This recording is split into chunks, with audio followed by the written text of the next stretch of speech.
Hi, ഇന്ന് നമുക്ക് fly stitch എങ്ങനെ സ്റ്റിച്ച് ചെയ്യാമെന്ന് കാണാം. അതിനായിട്ട് 3 ലൈൻ വരച്ചിട്ടുണ്ട്. സെൻറ്ററിലുള്ള ലൈനിൽ ശകലം നീക്കിയിട്ട് സ്റ്റാർട്ട് ചെയ്യാം. എന്നിട്ട് മുകളിലത്തെ ലൈനിൽ ചരിച്ചിട്ട് ഇങ്ങനെ ഒരു ലോങ് ചെയിൻ സ്റ്റിച്ച് ചെയ്ത് കൊടുക്കണം. അതിനുശേഷം അതിങ്ങനെ ഒന്ന് വലിച്ചു കൊടുക്കണം. എന്നിട്ട് അവിടെ ഒരു ലോക്ക് സ്റ്റിച്ച് കൂടെ സ്റ്റിച്ച് ചെയ്ത് കൊടുക്കണം. അത് കഴിഞ്ഞ് അതുപോലെ തന്നെ ഇങ്ങനെ താഴെ നേർക്ക് ചരിച്ചിട്ട് ഇതുപോലൊരു സ്റ്റിച്ച് ചെയ്ത് കൊടുക്കണം. ഇങ്ങ് ബാക്കിലോട്ടൊന്ന് വലിക്കണം, അവിടെ ഒരു ലോക്ക് സ്റ്റിച്ച് ഇട്ട് കൊടുക്കണം. എന്നിട്ട് ആ സെൻറ്റർ ലൈനിൽ തന്നെ ഒരു ലോങ് ചെയിൻ സ്റ്റിച്ച് കൂടെ സ്റ്റിച്ച് ചെയ്ത് കൊടുക്കാം. എന്നിട്ട് അതുപോലെ പഴയതുപോലെ മുകളിലേക്ക് പോകാം, ഒരു ലോങ് ചെയിൻ സ്റ്റിച്ച് ചെയ്ത് കൊടുക്കാം. അതിങ്ങോ താഴേക്ക് വലിക്കാം, ഒരു ലോക്ക് ചെയിൻ സ്റ്റിച്ച് ചെയ്ത് കൊടുക്കാം. അങ്ങനെ താഴത്തെ ലൈനിലോട്ട് ഇങ്ങനെ ചരിച്ചിട്ട് തന്നെ ഒരു ലോങ് ചെയിൻ സ്റ്റിച്ച് ചെയ്ത് കൊടുക്കാം.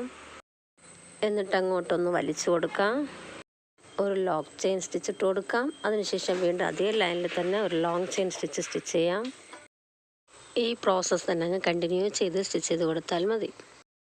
ഞാൻ ചെയ്യുന്ന ഈ സ്റ്റിച്ചസൊക്കെ നിങ്ങൾക്ക് ഹാൻഡ് എംബ്രോയ്ഡറിയിൽ പഠിക്കണമെന്ന് താല്പര്യമുള്ളവർ ഞാൻ വീഡിയോസ് അപ്ലോഡ് ചെയ്തിട്ടുണ്ട്, അത് നോക്കി പഠിക്കുക. ഇല്ലെങ്കിൽ കമൻറ്റ് ചെയ്യുക. അല്ലെങ്കിൽ നിങ്ങൾ എനിക്ക് കമൻറ്റ് ചെയ്യുക. ഞങ്ങൾ വാട്സപ്പിൽ ക്ലാസ് നടക്കുന്നുണ്ട്, അതിൽ നിങ്ങൾക്ക് ജോയിൻ ചെയ്യേണ്ട നമ്പർ ഞാൻ നിങ്ങൾക്ക് തരുന്നതായിരിക്കും.